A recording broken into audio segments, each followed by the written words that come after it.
Good morning, listeners. I'm Rachel Herron, one of your hosts, and I'm here with Carolyn Jewell. another one of your hosts for the business of writing in romance. And this is episode number 6, and we're going to be talking to Sarah Lyons in a moment. But for the moment, it's just me and Carolyn, and we're going to chat a little bit about gay romance and what we know, what we feel, what we think. Carolyn, how do you read gay romance? Um, Not very much. Yeah. I have read some when it's been recommended to me by trusted readers, Yeah. but I am not I'm not in that class of women who are fans of, say, Right. romance. On the other hand, there's some that I've really enjoyed. I like Radcliffe a lot. Yeah. I've encountered some of her books through various sources, and she's a fantastic writer. Yeah. And she's also a really dynamic person, I think, too. She's at the literacy RWA literacy signing. I went and I wanted to introduce myself to her and shake her hand because it was just like, Radcliffe. I bet there are many fangirls who Yes. do that. I don't read much either, which is strange because I am queer and gay married, and I'm really not very drawn to the which, like you say, is so popular. I've read some female lesbian romance and on recommendations, and I've really enjoyed it, but it's not something I put my hand to immediately. I want to change that. I want to read more of it. And it's funny though, is my wife really loves the stuff. She'll be mad at me for saying that, but that's what she really leans toward, and she's a straight up lesbian. So I would love to think about what that means more. Have you ever written gay romance? I have never written a story where that is the main focus of the protagonist. Mm-hmm. I have written stories where that's been hinted at. Yeah. Mainly, I had to just hint at it because those were traditionally published books, and my editor had a problem with it, and I was basically told not to go there. That sucks. Yeah, it kind of does. Yeah. I could only put in subplots myself. Very minor subplots. No sex scenes, but I've definitely had a couple of romances as the B plot. But I've never done it as the A. Well, I have certain books that I'm hoping to get reversions on still, and for one of those in particular, if I do get a reversion, I will rewrite the portions of that where I was asked to take out those portions of the plot. I want to restore it because I think the book is totally stronger with it. So awesome. And let's talk just for a minute before we call Sarah about male romance. And there will be listeners that know this, and there will be listeners that do not know that there is male romance that is not only written by straight women, averred straight women who identify as straight and cis, but it's read by straight cis women. It's read by everybody, but it is a popular genre for cis straight women. And why do you think this is? Have you thought about this? I remember when I learned it, I was extremely surprised. In my narrow mind. Have, and I'm hoping Sarah will have something to kind of add Me too. about this, because I feel like I just don't know Me too. enough. So I think there is at least an element of some privileging of the male gaze in there. I am Gaze, will Gaze. admit that I have a lot to learn about this, but there are so many books, starting with, say, Anne Rice, kind of, you get two men together in a story, and that sort of homoeroticism sort of shows up even in, I guess I feel like we still haven't gotten to a place where we are willing to completely put female relationships front and center. And so I have some concerns about stories where really it's, two men falling in, women writing about two men falling in love when it's possibly not about two men actually falling in love. It's about the female gaze inserting itself into a male-male relationship. And I think that's all I can say. And I feel like I just don't have enough. That's interesting. And I'd never actually looked at it from that standpoint. I'm always willing to admit where I don't know crap and I don't know this, but I've always perhaps oversimplified it and thought maybe that it was about women wanting to watch men become very vulnerable, kind of extra vulnerable, maybe, and doubling that power on the page. I will be really interested in what Sarah has to say about that. I guess my question on that is, why is a man more vulnerable when the object of his love and passion is another man as opposed to another woman? I just don't see that. Yeah. Why would not being in love make you vulnerable? And I believe it does, but it doesn't matter if it's another man or another woman or another two people or whatever. I totally agree with that, but I think that what we see often and an oversimplification of heterosexual love is perhaps that the woman tames the man and and allows her loving heart to grow and expand and make him into a softer person. Whereas if you get to see two men being soft together, that says that they are sharing their hearts genuinely without the feminine making that happen. I'm absolutely making this shit up. But that's what I've wondered in the past. Well, if that's attractive to women readers. Yeah, I think, okay, so that's two separate issues. Totally, like what women are getting out of that. But again, I'm kind of left with this, then why are we casting the feminine as necessarily soft and even possibly more submissive? Because there are definitely very strong, hard-ass women. So I think, boy, there's a lot of... I'm just not qualified to speak about gender politics in this way. I'm just not. It's problematic, and I like knowing that that's problematic as a thought in my head. Yeah. So, well, do you want to call Sarah and Yes. see what she has to say? Okay. Absolutely. Great. Hang on. Well, welcome to Sarah Lyons, who's with us today. Thanks for being here, Sarah.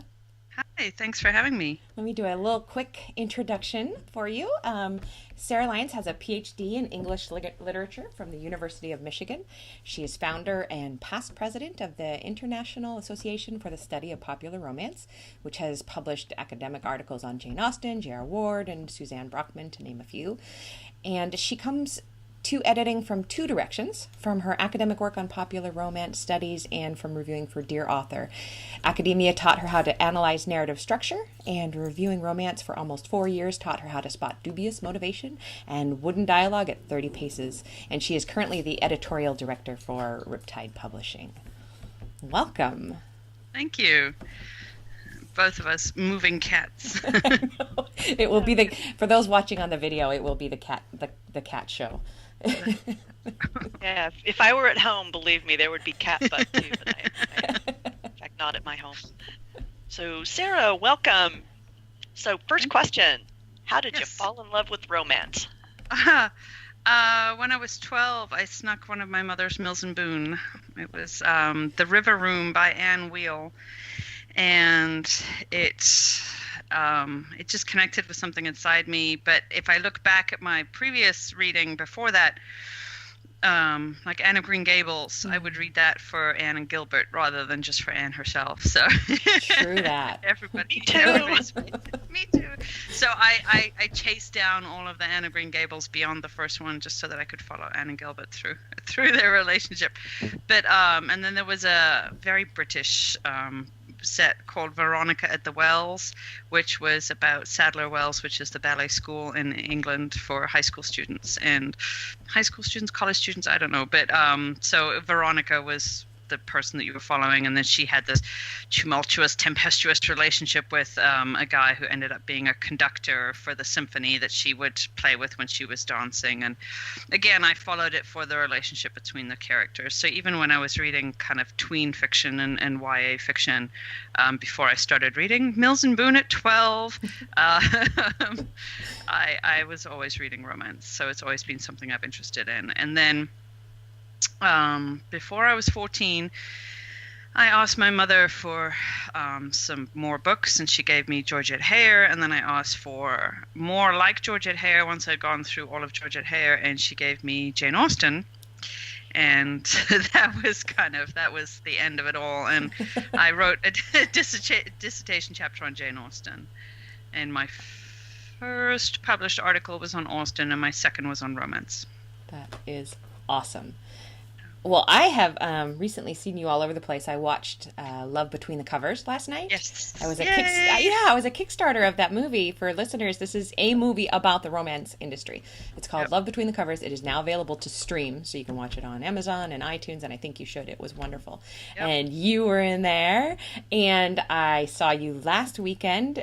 We not only did we sing Hamilton together, which was amazing, but you were up on the stage. You were up on the Rita stage accepting an award for your author at Riptide, Alexis Hall, and his Rita-winning male-male romance. Can you tell us a little bit about him and what it was like to edit for him? And Alexis is amazing. I just want to clarify, his agent accepted the award for him. Courtney.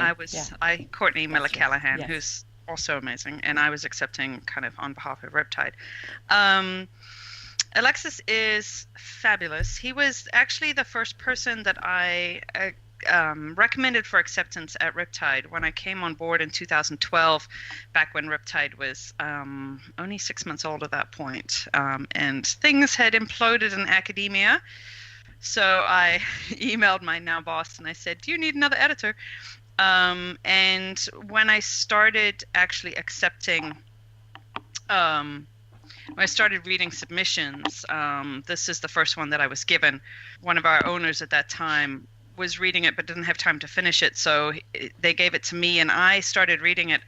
And it was actually the second book that we published of Alexis's. It was Iron and Velvet, the Kate Kane paranormal series, where what he does is he takes the urban fantasy trope of everybody wanting to have sex with the heroine, so that this heroine who's figuring out her paranormal powers and everybody in the vicinity wanting to have sex with her, and he just queered it. So instead of a male vampire king and a male werewolf and the male like mystical king of the city, all of those characters are female.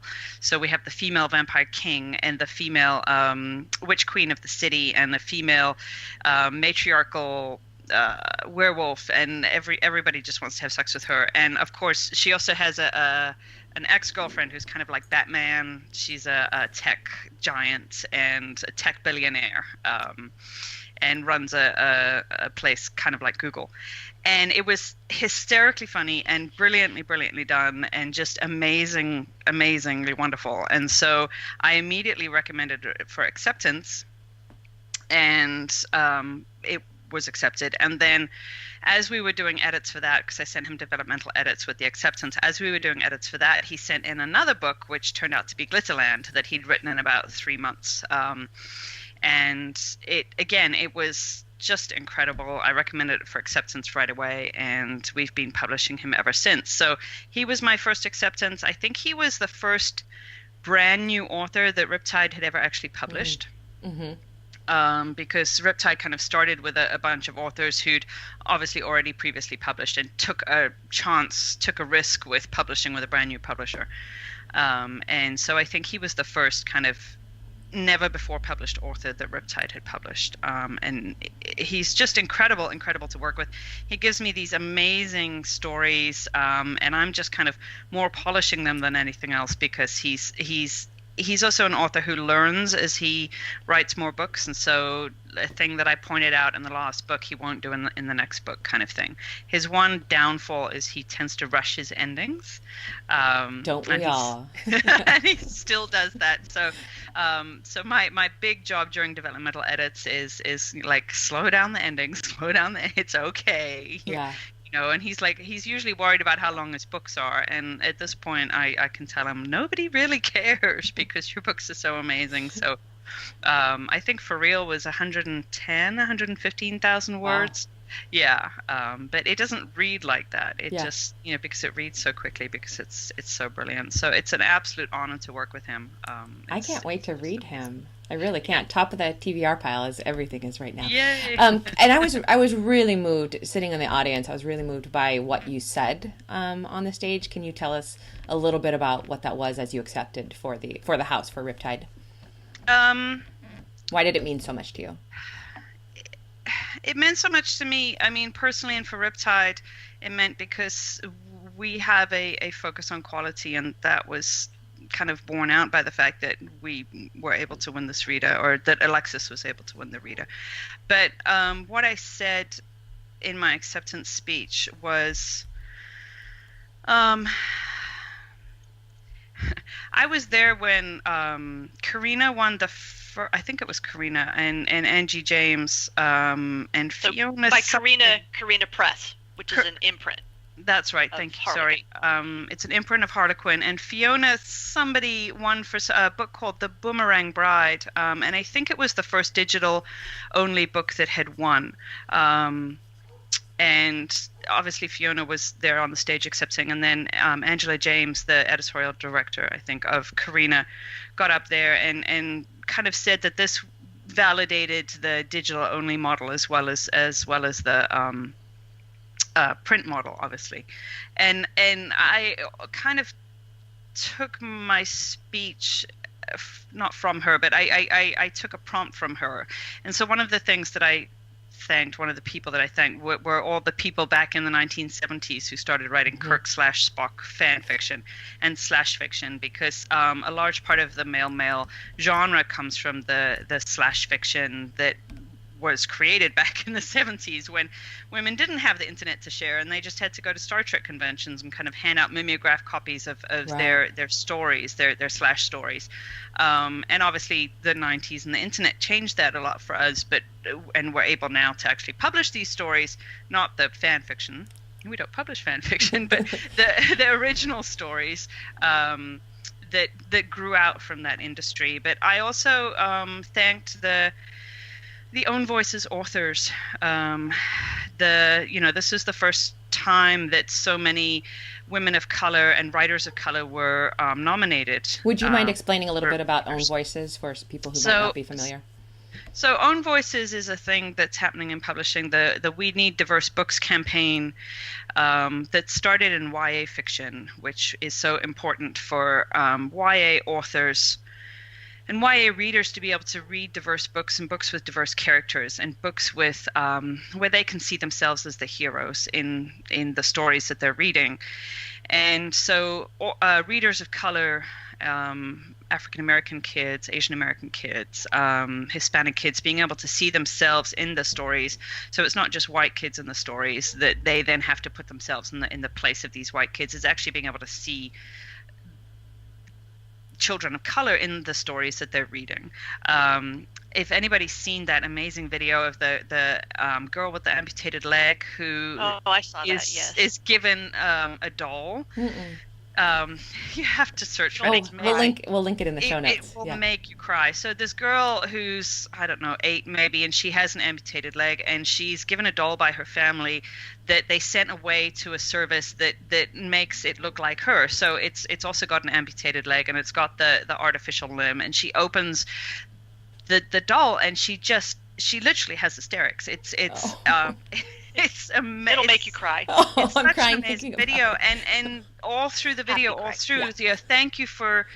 She looks just like me. It's like this doll is just like me. She's just looks just like me. Thank you for giving me this doll who looks like me. And that moment of representation, that moment of seeing herself in the world around her, is just so important.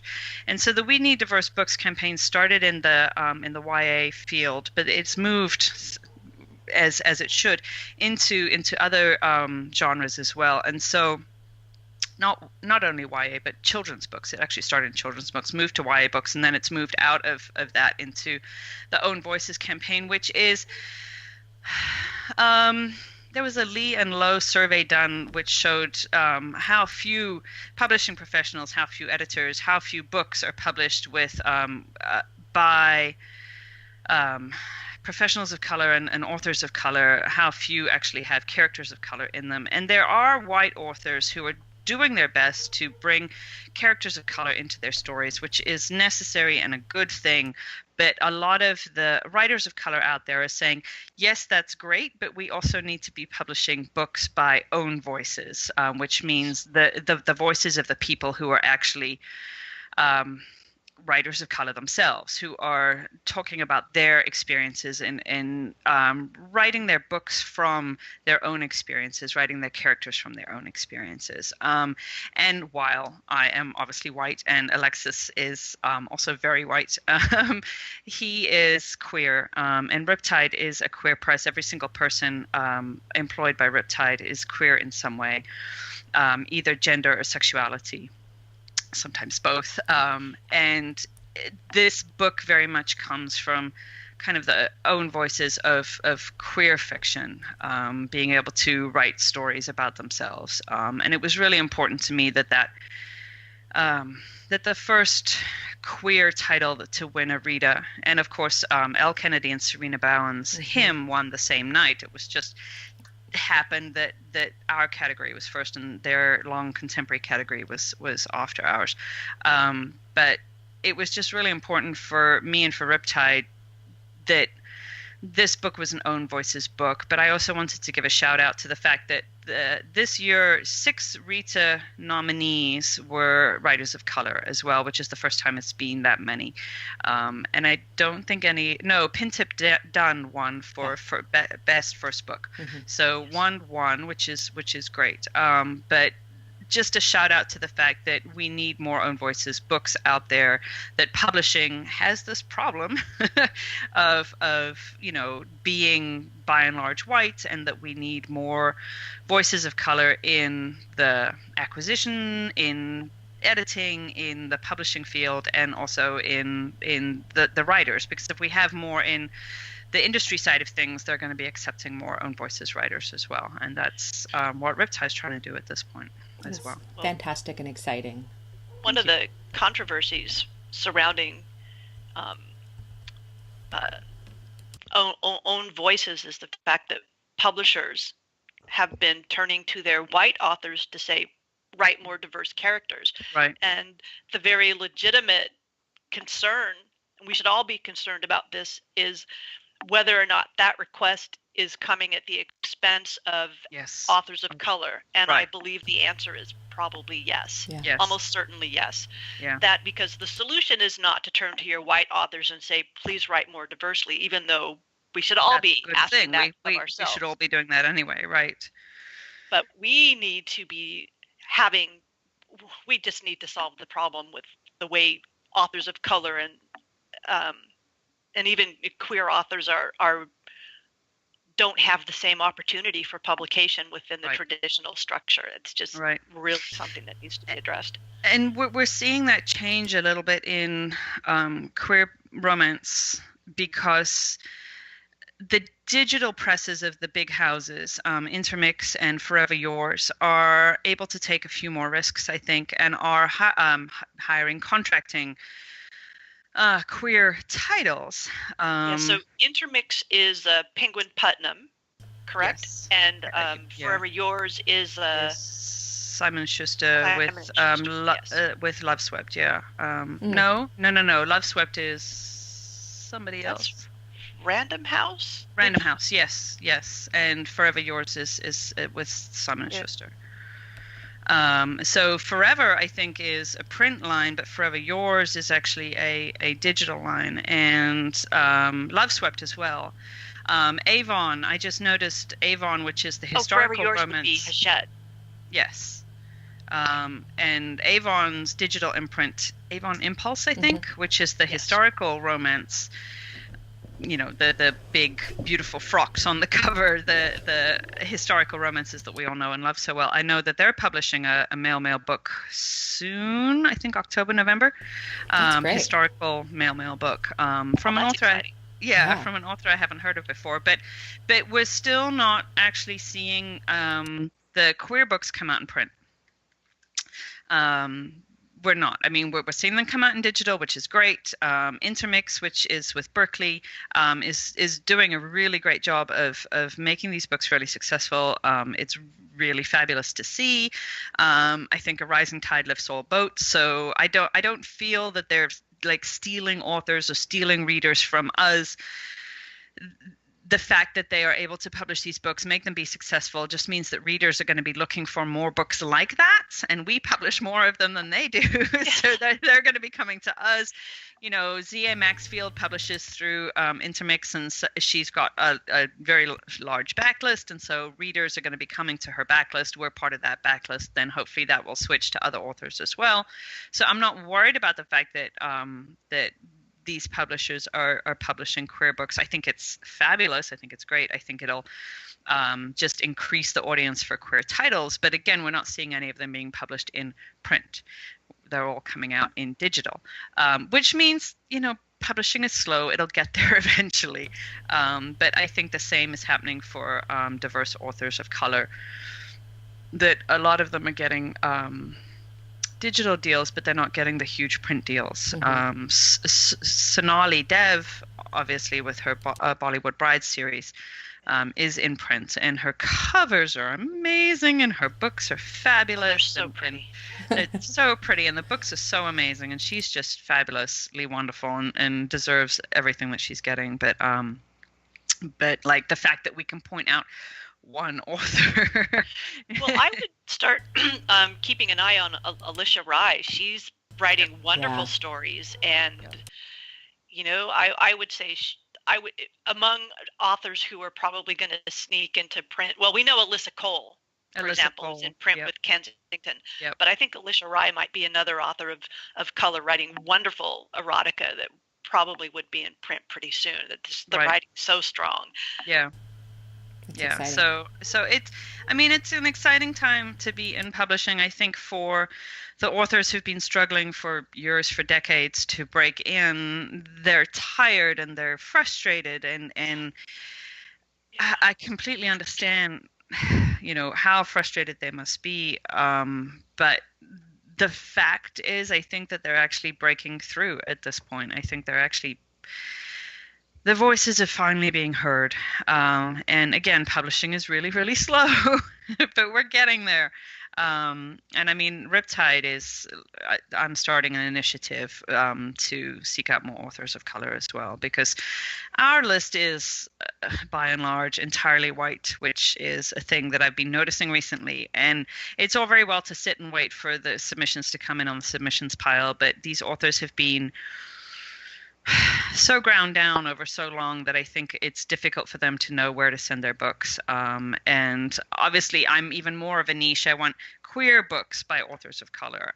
So it's even more of a niche than just authors of color is currently a niche, and it shouldn't be. But I'm actively going out and looking for authors. We're gonna be announcing a competition probably sometime in September, where we're going to be doing a lot of initiatives to find more authors of color to publish at Riptide as well. That's really awesome. That is nice to know. So I have another question for you. Sure. You're the founder of IASPR. Yes. Which in my head I've always said Jasper. Does anybody Jasper, say? Yeah. Oh, they do say that. Jasper. Yeah, we do. I chose the name, and it was like only born in on me later how long it was, but it was what was available on for a website, honestly. So I had to choose it based on what was available as a website domain that we could still buy. So tell us how that came about and what made you decide to start up that list, and give us a little background on it. It's the International Association for the Study of Popular Romance. And back when I was an academic, for my sins, back in 2007, I was going to three conferences regularly. The Popular Culture Association, no, two conferences regularly. I was going to the American Society of 18th Century Studies, which is ASEX, if you want to go with acronyms. And I was going to the Jane Austen Society of North America because that's what I was. I was an 18th century scholar, and I focused specifically on Jane Austen. And then, but like I said, my second published article had been on romance novels. It was actually on male heroes who breastfeed from the heroine in the course of their books. And I called the title of the article was "Expressing Herself." Oh my God. Because I thought I was Because you had to. That's because I had that's to. the law, I had to, actually. Right. So not to Paula Abdul and Madonna, and I'd also just had a baby, so that's what I was doing. But the scenes that I chose were just more of a way to kind of work at the theory that I was working on about how and why female authors construct their male characters in a particular way, and how they're constructing an ideal masculinity that affects our society and is part of our cultural narrative. So so my second published article was on romance, and it was something I wanted to pursue. So I went to Popular Culture Association, which for the first time in a very long time was actually starting the romance thread up again. The romance, there's a word that I'm forgetting, but in popular culture, it's like 2,500 scholars coming together. I mean, it's huge. It's like RWA, which the Romance Writers of America Conference, which is huge. But what happens at PCA is that there are there's area chairs. And so basically what you end up doing is you hang out with your area. So it's Popular Culture Association. There's everything. There's Stephen King. There's vampires. There's Buffy. There's Vampire Diaries. And it was really interesting starting in 2007. And there were Buffy panels all over the place. And now there's very few Buffy panels, and it's all the Vampire Diaries and Sookie Stackhouse and different vampires than it was a decade ago. But there was a romance area that was starting up for the first time, and the person in charge of it was Eric Salinger at DePaul University. And I submitted a paper. I don't even remember what it was, but I submitted a paper and got accepted. And it was amazing because what I did for 4 or 5 days was hang out with 25 romance scholars. And all we did all weekend was just hang out with each other and appall our waiters when we went to restaurants with what we were talking about. It's like RWA, right? But it was fabulous, and it was there was anything from undergrads to senior scholars there, and it was all very egalitarian. We were just sharing ideas, and we were just so excited about the possibilities of romance as something that we could study. And so what we did was literally on the back of a napkin, we planned what we needed in order to make romance an actual academic field, something that people could actually study in graduate school so that they would be able to write dissertations on it, which is where a field grows, right? And so what we needed was a dedicated academic organization. We needed a dedicated academic conferences that would support that scholarship. We needed a dedicated academic journal that would publish just about popular romance. And we needed somebody, a scholar, a senior scholar at a Ph.D. granting institution, so that graduate students could apply specifically to that institution, specifically to work with that scholar. Eloisa James is also Mary Bly. She works at Fordham University. But the thing is, you can't apply to Fordham to work with Mary on romance because she's a Shakespearean scholar. Right. They don't have a romance program. So she writes romance novels, but she doesn't study them. She doesn't work with graduate students on she doesn't give classes on them, right? She gives classes on Shakespeare because that's what she does in academia. So we needed somebody at an academic PhD granting institution to be able to grow new graduate students. And we could do something about 3 of those 4 things, right? So we founded the International Association for the Study of Popular Romance. YASPER has conferences. They were yearly conferences. They're now every 2 years. We just had one this year in Salt Lake City.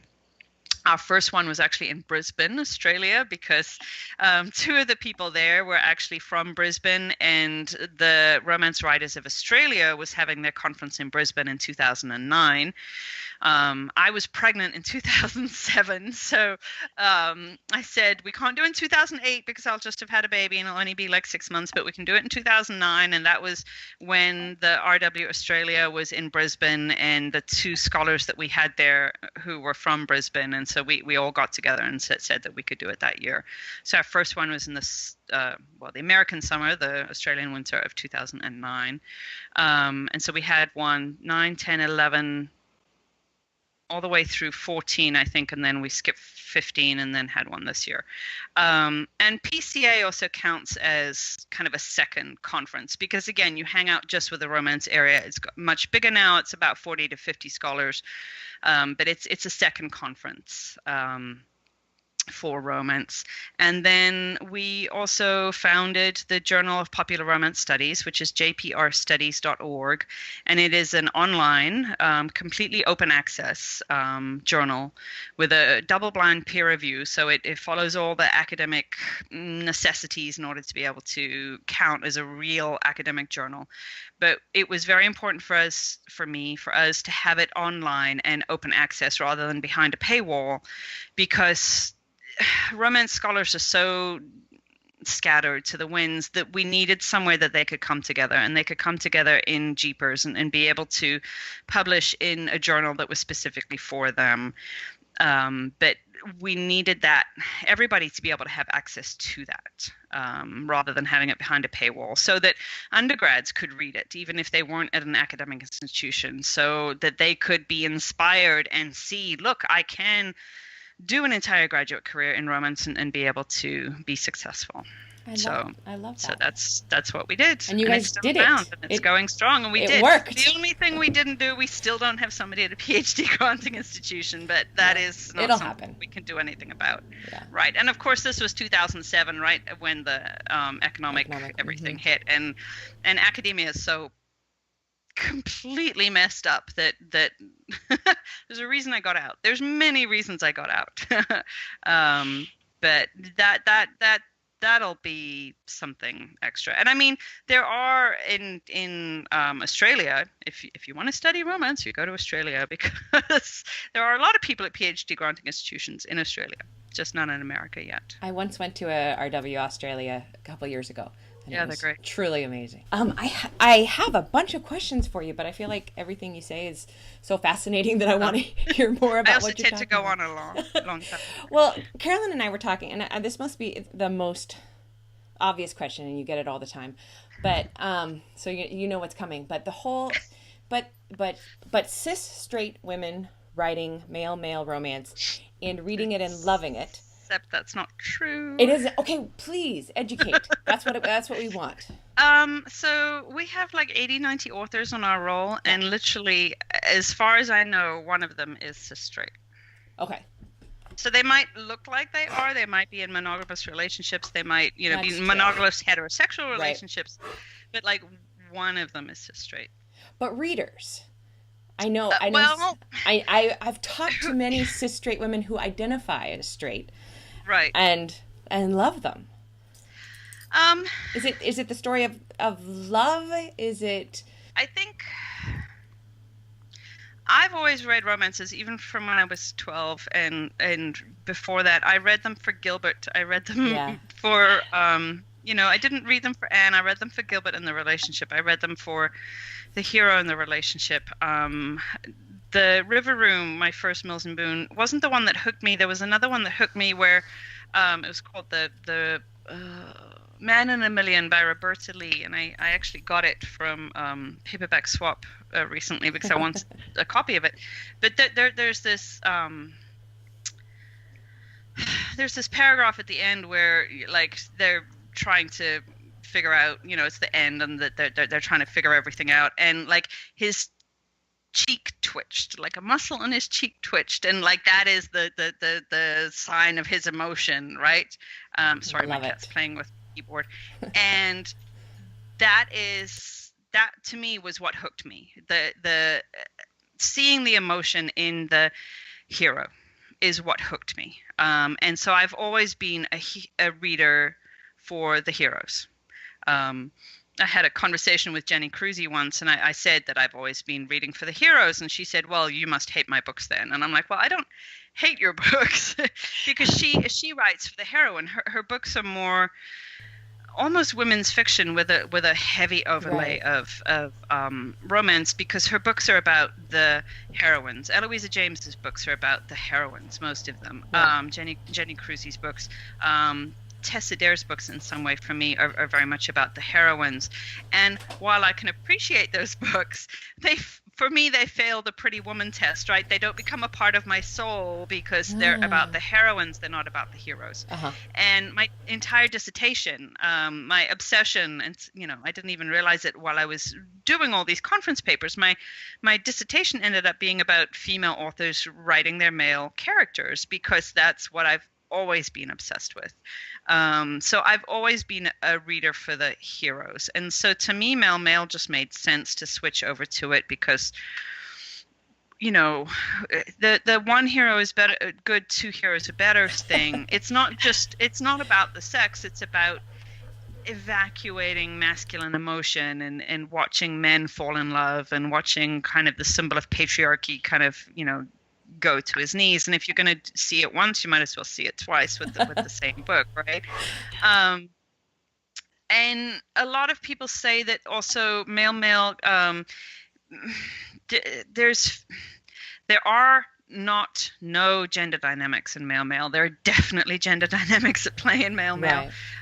Even with especially with the alpha, where you have two alphas clashing against each other, or even if you've got like alpha and then a more feminine man, or like there are gender dynamics because there are two beings who are gendered, and so therefore there are gender dynamics in male. Like you can't get away from that. However, the gender dynamics of having a heroine and a hero can sometimes get a little... It's sometimes something that you want to get away from, right? I mean, as a reader, as a female reader in our world where gender is still such a big deal, and that we still have the glass ceiling, and, we don't yet have a female president, and we're still earning 70 cents on the dollar or whatever it is, getting away from those gender dynamics, the specifically female and then kind of the heterosexual gender dynamics can be something that can be appreciated. And so you're moving to different gender dynamics by focusing just on the men and on two heroes instead of on a hero and a heroine. That can be just relaxing sometimes, I think. And I know when I go back to reading het romances, and I'll read about the stuff that the heroine has to go through, and I'm like, yeah, I deal with that all the time. Like, I don't particularly want to be reading it in my books. I'd rather read just about what men have to deal with, and because men are the ones with the power, and men are the ones on the top in the patriarchal structure, then you're dealing with it in a different way. That is an answer that Carolyn and I didn't even come close to coming up with, which is why we basically gave up and said, you know what, we'll ask Sarah. We'll ask the expert. And I mean, everybody's different, and I think obviously reading a lesbian romance, you're not going to be dealing with those gender dynamics either. But lesbian romances, by and large, are read by lesbians or bisexual women. Right. We're finding.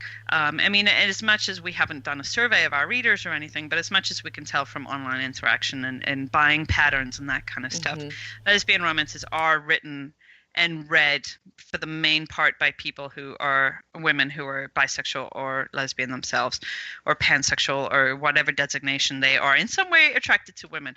But the male romances aren't, and I think it has to do with being able to play with gender dynamics. A lot of people say there aren't any gender dynamics, but that's absolutely wrong. It's just different gender dynamics that women just don't have to deal with.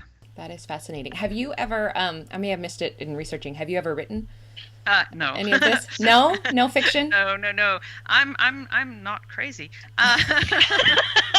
That's a really good answer. You don't hear the voices in your head. Well, that's the thing. I don't don't hear the voices in my head. I mean, I get Yeah. ideas, and I've written like 6 to 10,000 words, and I'm a technically good writer, I think. I mean, that's what people have told me, but I don't have the drive to finish, which is what takes, somebody from a writer to an author, is actually like being able to finish the damn book. It's horrible. I've written obviously academic articles. I've got my dissertation plus 6 or 7, I don't remember, academic articles. But I just so much enjoy editing. I so much prefer editing as opposed to writing. I just don't have the drive to finish. I don't have the voices in my head who won't shut up until I get their story down. And I'm okay with that because I enjoy editing so much that I think I'm pretty good at it, that I'm okay with sticking with that for now. So. I'm a little bit jealous. Revision for me is the only happy part of writing, and you get all revision all the time. Yeah. Well, I love it. When I edit, I say to myself, I like trying to help the book be what it's trying to be. So I like trying to, cut away the stuff that isn't necessary, or, in some cases, say, slow down the ending, boost things that are necessary, that are needed, help authors figure out exactly what the book is trying to be, and give them that. That's what I try to do when I edit. So at Riptide, we've got, I think, a little bit more freedom to not have to push a book into a mold, like it doesn't, if the book doesn't call for more sex, we don't try to add more sex. If I'm not trying to bash other publishers here. They have their outline, their conventions, their formula in some ways, and I don't think that any of those words are bad words the way people outside the romance genre do. Harlequin Presents and Harlequin Romance and Harlequin Temptation, although it's not temptation anymore, but like they have their structure, and they're good structures, and they're structures that obviously work for them. And Avon probably has its structure, Expectations, yeah. Expectations, and authors, read those books, and so that's how they write, because they know that that's what succeeds and what does really well. Riptide doesn't have to do that so much because we have a little bit more leeway as being a digital house. So I can help the book be what the author's trying to make it. I can help the book be what it's trying to be. I can find the core, the kernel of that book, and help it to that, without kind of imposing a lot of outside stuff that isn't necessary for the book.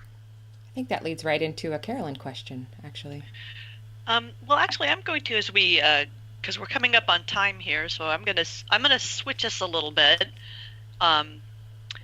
So we've already talked about your acquisition thought process, so I think we have that. That was on my list of questions. But so now this is like an author-centric, totally author self-serving question, which is what kind of things do you like to see authors do, like after they're done with the book, like marketing-wise? What kind of things do you feel have you seen perhaps that have been effective for authors trying to say, here's my book, please read it?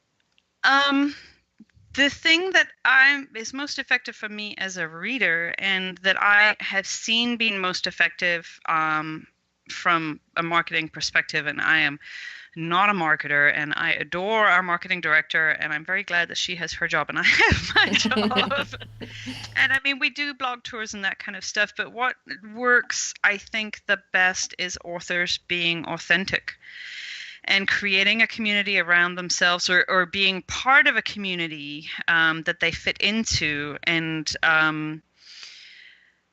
mean, I'm much more likely to buy the books by the authors of color who are up there complaining about publishing and complaining about own voices not getting published, and out there advocating for themselves, than I am the authors who stay silent because they've been told not to be political on their blogs, or not be political in their Twitter or their Instagram or whatever. And yes, while you're going to lose readers, I think, if you're too political, and I certainly saw that with an author back in the 2007, 8, 9, around the election. I think that what's important is that an author be authentic, and if you're authentic, you're going to create authentic and kind of out there, right? I mean, and I think Twitter helps us. All you introverts out there, I think Twitter and blogs help you be authentic and be kind of extroverted in a way that you can control.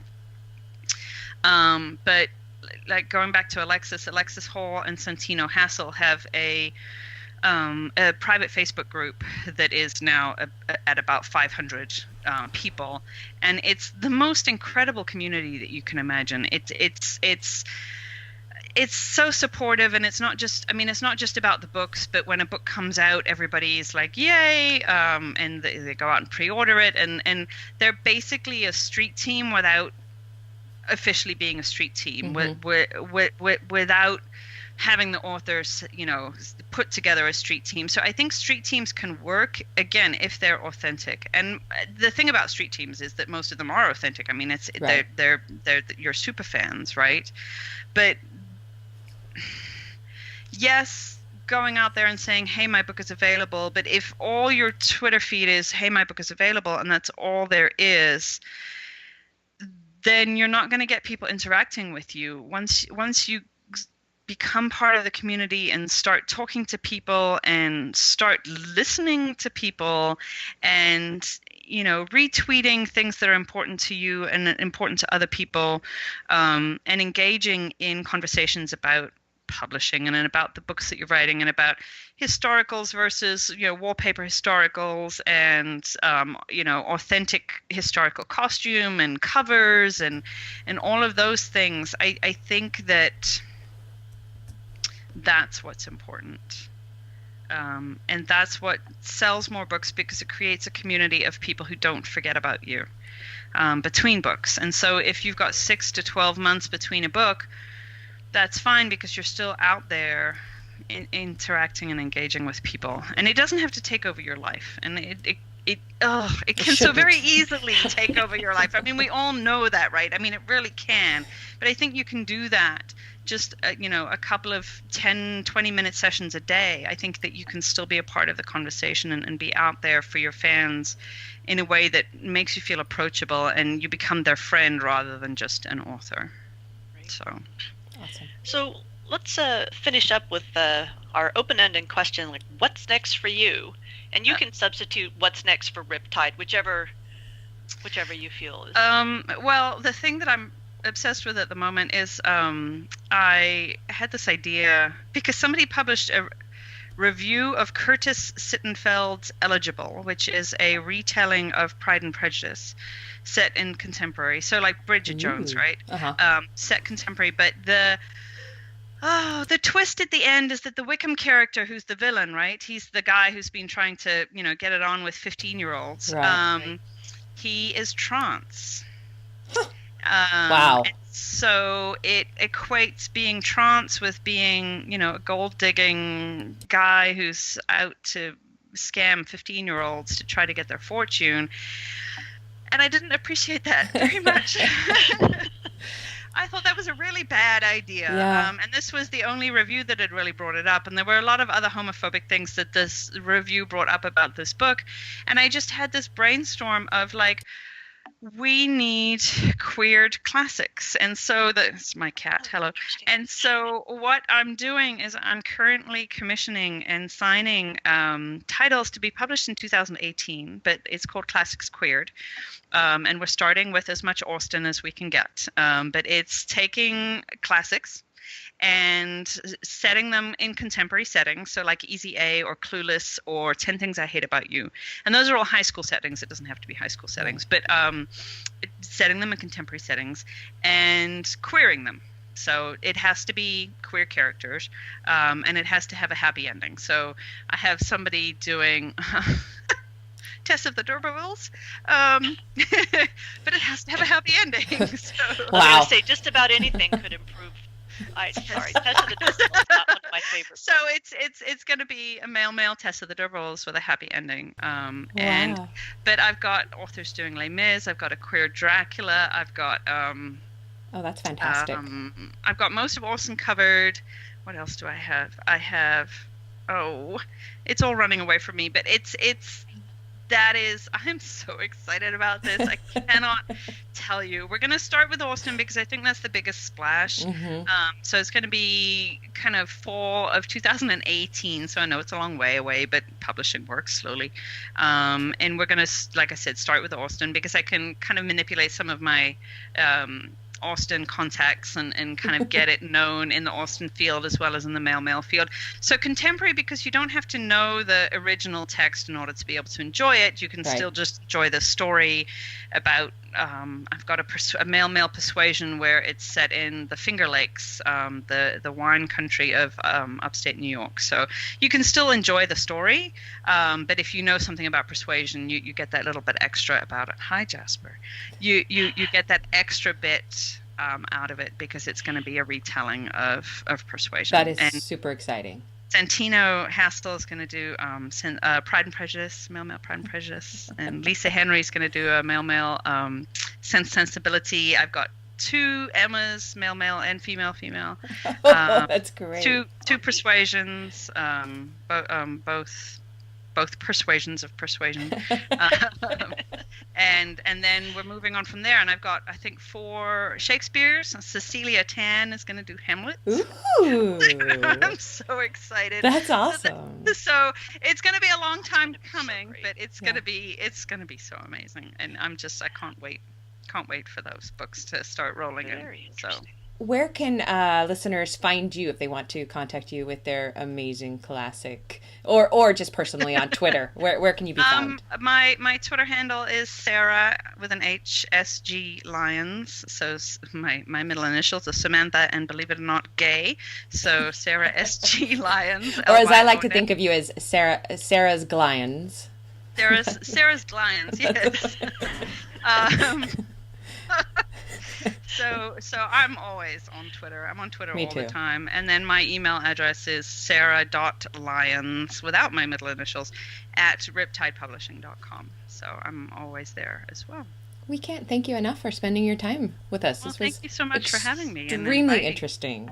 It was great talking to you. Yeah. Thank you so much, guys. Hope you have a great week. You too. Okay. Take care. Bye. All right, Carolyn, you and I are back, just the two of us. That was awesome. What did you think? That was such a great interview. She's really a wonderful person. I think what I appreciated most, 2 things, was getting a more informed perspective of the gender issues and the male, female, and all of that was just. I have so much to think about. Me too. And I really appreciated her take on authors being authentic in their marketing.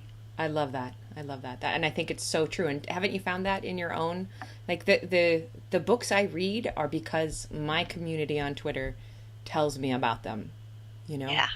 And that's, and people read books I recommend because they are part of my community. And that's how it happens. Yeah, she was great. I've made this really clear. I sleep with the lady in my bed, and I have a lot to think about on this. That was absolutely fascinating. So what do we have coming up next week? Next week we're going to have Jennifer Scully, who is a friend of both of ours and also writes as Jasmine Haynes. And she's just fantastic. You've known her a long time, right? I have. I just think she's got one of probably the best nicknames in romance. I know. She really does. Scully. Yeah. We actually went to the Penguin Berkeley party. I went to it alone, and I hate going to those things. And I saw her there, and I basically just plastered my body against hers, and I was her limpet. And after I talked to a few people, then I could let go. But I saw her across the room, and my brain went, Scully. There she is. Well, the great thing about her is that she's been in the traditionally publishing world for quite a while, and then has done some self-published stuff. So she's going to be a great person to talk to about her perspective on publishing romance in the current environment. And how about for you? What does your week look like writing-wise? Well, trying to catch up after a week of RWA was. I'm still trying to catch up on sleep because that it's Yeah. basically you're there. It's not just like stuff that goes on during the day, but there's all this stuff in the evening that, I mean, my schedules were like double and triple packed like all the way into the night. So I'm still kind of recovering from that, and then just kind of coming home and sort of jumping back into some of the issues involved with, aging parents, etc. Yeah. So that's, and just, still like revising. I'm so close to done, but not quite there on the current book. So I'm just head down doing that too. Well, I have a confession. That whole serial erotic cliffhanger thing that I thought was such a great idea. I still think it's a great idea, and I packed too much on my plate, as I tend to do. And when I stepped back and looked at my schedule and my stress level, it wasn't worth it to try to pack it in before the book that is due to Random House Australia. So I'm putting that front burner. And I've been plotting that, and I start writing that book tomorrow. And as soon as that's done, I'll go back to the Random House one. Yeah, the one that is next to due. It's not due until October, but and it's July now. But I know that life happens, and that would freak me out. Yeah, I was freaked out. I was honestly freaked out. I think I was panicking and trying to do too many things, which is definitely a trait I have. And I've pulled myself back in, and it feels right and authentic, and I feel relaxed and really excited about writing instead of stressed out about writing, which is a place I really hate to be. Yeah, that is so important. Yeah, and to keep those stress levels under control. And sometimes it sucks to write, but it should be fun to write sometimes too, and I love getting back to that. Yeah. So. All right. Well, I hope you have a great week. Okay. We'll talk soon.